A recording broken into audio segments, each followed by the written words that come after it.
Ouais, vous pouvez parler 5 heures. Bon, comme il n'y a pratiquement que des francophones, sauf ceux qui sont venus pour manger. Je ne dis pas que les francophones ne viennent pas pour manger, mais disons que comme ils peuvent entendre, ils peuvent aussi manger avec la bouche et écouter avec les oreilles. Le rabbi explique que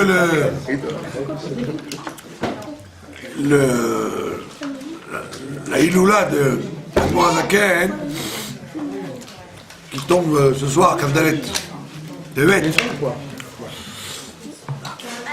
Et c'est un événement extrêmement important, et que même si par exemple quelqu'un s'est marié au mois de Tevet et que les Sheva Brachot tombent pendant la Iloula, bien que on mélange pas la Iloula avec des Sheva Brachot, le rabbi dit que, au contraire, c'est comme Kishmo Kenhu, comme son nom l'indique, c'est une Iloula, c'est-à-dire c'est un mariage. Et donc, et en plus, on peut même chanter le Nigoul du Moazaken, les Arbavabot, comme on chante sur le mariage. Et donc, il n'y a aucun problème de fêter la Iloula de Moazaken, même pendant les Sheva Brachot de Nachata et du Kala, de cette période-là. Et il dit que c'est en plus du sujet chassidique qu'il y a d'expliquer quel est le travail du Admor Hazaken toute sa vie, il y a un sujet de faire kavod au tzaddik. Le fait de faire kavod au tzaddik, ça, c'est en plus d'être un sujet de Torah et d'Avodat Hashem, c'est un sujet de ségoula. C'est une très grande ségoula, donc, de fêter la Iloula de Admor Hazaken, c'est-à-dire que c'est un moment propice. Un moment propice, comme tout moment comme toute ségoula, un moment propice où le tzaddik se retrouve ici-bas, comme chaque année. Et donc, pourquoi on appelle ça Iloula? Pourquoi on appelle ça le mariage? Puisque de la même façon que le mariage entre le corps et l'âme, le khatan représente l'âme et la kala représente le corps. C'est le chibour, c'est la fusion entre Zachar ou Nekeva, le principe féminin et le principe masculin. C'est le mariage entre Shamaï, Va'aretz, les cieux et la terre, entre la matière et le spirituel, etc. L'union des contraires. Et donc quand le tzaddik s'en va, en vérité, il s'en va pas. Il se marie. C'est-à-dire se marie avec son âme telle qu'elle est en haut. Telle qu'elle était en haut, elle était restée en haut. Maintenant, une partie de cette âme est descendue dans un corps pour faire un travail de purifier le monde dans un corps. Et après, quand on rend l'âme, en vérité, c'est à ce moment-là qu'il y a un mariage entre la partie de l'âme qui a travaillé dans le corps, qui s'est corporalisée, qui est descendue de Baaretz, et la partie de l'âme qui est restée là-haut, dans Shamaïm. Et donc c'est pour ça qu'on appelle ça un mariage, parce que la Neshama qui n'est pas descendue, elle rencontre la partie de la Neshama qui est descendue, et c'est un vrai mariage, puisque les deux se retrouvent en disant comment avons-nous pu être séparés tout le temps que j'étais sur la terre, puisque la partie de la Neshama qui n'est pas descendue, elle n'a aucune conscience de ce que c'est le travail de la partie d'elle-même qui s'est mise dans le corps.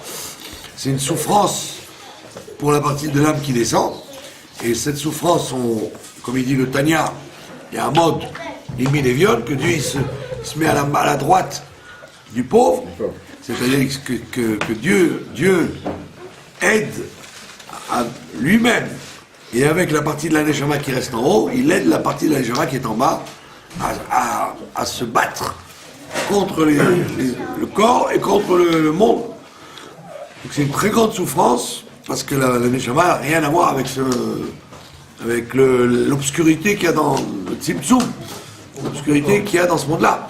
Et donc il y a un nigoud interessim, comme on dit, et une opposition d'intérêt entre ce que la Neshama elle a envie de rester en haut, de rester déconnecté du monde matériel, et quand on l'envoie en shlichut ici, quand on dit dans le Tanya, Mashbi, Moto, on l'a fait jurer de descendre, c'est pas toute la Neshama qui descend, sinon elle serait noyée. Elle serait noyée dans le monde matériel, elle disparaîtrait. Ce n'est qu'une prolongation, une itpashtut, une prolongation de la Neshama telle qu'elle est en haut, qui descend ici. C'est pas du tout la Neshama entière. Sinon, elle serait emprisonnée dans la galoute totale. La nuit, elle remonte alors. Et c'est pour ça que la nuit, elle remonte pour chercher les forces, et elle redescend, etc. Et à un moment où c'est la nuit pour toujours, c'est ce qu'on appelle Yom Pkuda, le jour du départ, le grand départ, où on pose l'arme à gauche, comme on dit, où on rejoint le boulevard des allongés. D'accord. Et ça s'appelle le boulevard des allongés. Rendre l'âme. Et donc à ce moment-là, il y a une iloula, un mariage qui se fait entre la Neshama qui était en bas, en shlichut, en mission avec le corps, avec sa maison mère qui est restée en haut. Et donc le rabbi dit que le fait de faire kavod à la iloula du tzaddik, c'est pas stam, un kavod comme on fait à un Meler ou un grand homme. C'est, comme on voit dans la paracha, que Moshe avait la mitzvah de faire kavod à Pharaon, il est obligé de lui faire kavod, bien qu'il était un rachat, etc. Donc c'est pas la même raison. On ne fait pas kavod au tzaddik comme on fait kavod au Meler, au tzaddik ou rachat. On fait kavod à l'Neshama, mais ce kavod-là, en vérité, c'est un investissement. Que quand on fait kavod au tzaddik, le jour de sa iloula, en vérité, il nous renvoie l'ascenseur. Et au lieu de simplement recevoir le kavod qu'on lui fait, de fêter son anniversaire, il dit « Ah, puisque en bas, dans le monde où j'ai travaillé, il y a des gens qui pensent à moi et qui essaient de s'attacher à moi le jour de la Iloula, donc je vais, puisque maintenant j'ai des forces que je n'avais pas quand j'étais dans ce monde-là, je vais leur envoyer l'ascenseur. Donc c'est un moment très propice pour demander à Dieu, celui qui a besoin d'avoir des enfants, de se marier, d'avoir la parnassa, d'avoir une yeshua quelconque, une délivrance particulière de ses problèmes, c'est un moment propice, la iloula du tzaddik, de profiter de ce moment-là pour demander. Et le tzaddik ne reste pas insensible et kafouitova. Il dit, comme vous m'avez fait kavod de mentionner mon nom et de fêter ma iloula, moi je vous renvoie des bénédictions qui vous aideront à faire le service de Dieu.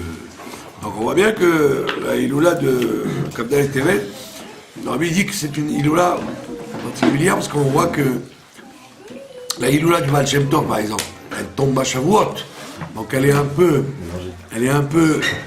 mise de côté par rapport à la fête de Shavuot. La iloula de Moshe Rabbeinu, c'est Zayin Adar. C'est un jour un peu triste parce que Moshe Rabbeinu, c'était lui qui nous a sortis d'Égypte, qui nous a donné la Torah, qui nous a donné la manne. Donc c'est un événement triste. C'est une iloula que le Shulchan Aruch a fixé comme un jour de jeûne, pas comme un jour de joie. La iloula de Rabbi Shimon, c'est par lui qu'on a commencé pour le principe de la iloula. C'est lui qui a demandé aussi. Il a demandé, on aurait pu dire, bon, il a demandé, mais ça va rester en petit comité. On voit aujourd'hui qu'il y a un million de gens qui vont dans la période de Lag BaOmer. Donc on voit que le principe de la Iloula, donc c'est Rabbi Shimon que ça a commencé à être un sujet répandu dans le Israël.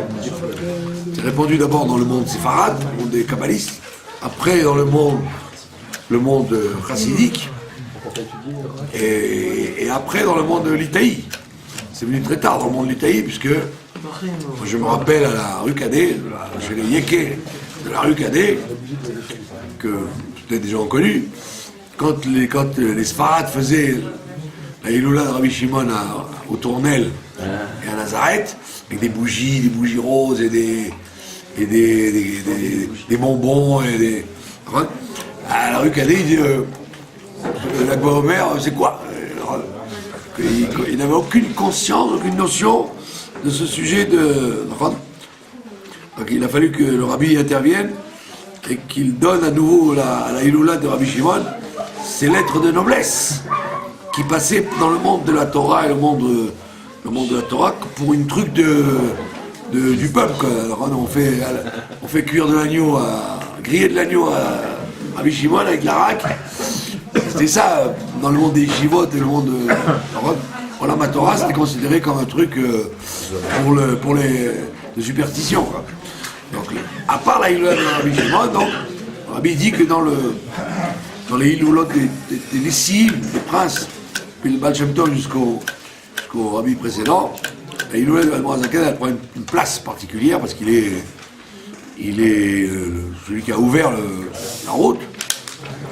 C'est lui qui a donné la possibilité qu'on diffuse l'enseignement de Rabbi Shimon. C'est grâce à la Chassidoute que la Kabbalah a repris des lettres de noblesse. Grâce à la Chassidoute. La Chassidoute, elle a popularisé la Kabbalah. La Kabbalah, c'était un truc réservé à des gens qui n'osaient pas parler aux autres. Et quand ils osaient parler aux autres, c'était dans la rigueur. Pitom vient la Chassidoute et elle dit non, il faut dire le Chaïm. Donc on peut dévoiler des secrets du Zohar et de la Kabbalah avec le sourire, alors que les Mekoubalim en général ils sont assez réservés pour pas dire ternes. Alors עכשיו שהגיע אברהם כהן, אבי. חס ושלום, לא אבי, אברהם כהן. אבינו. לא אומרים ז'קו, אומרים יעקב כהן. לא אומרים אבי, אומרים אברהם. קוקו. אז אנחנו נעבור לשפת קודש, לשון הקודש, אבל עכשיו אנחנו נשיר ניגון. חיים לחיים.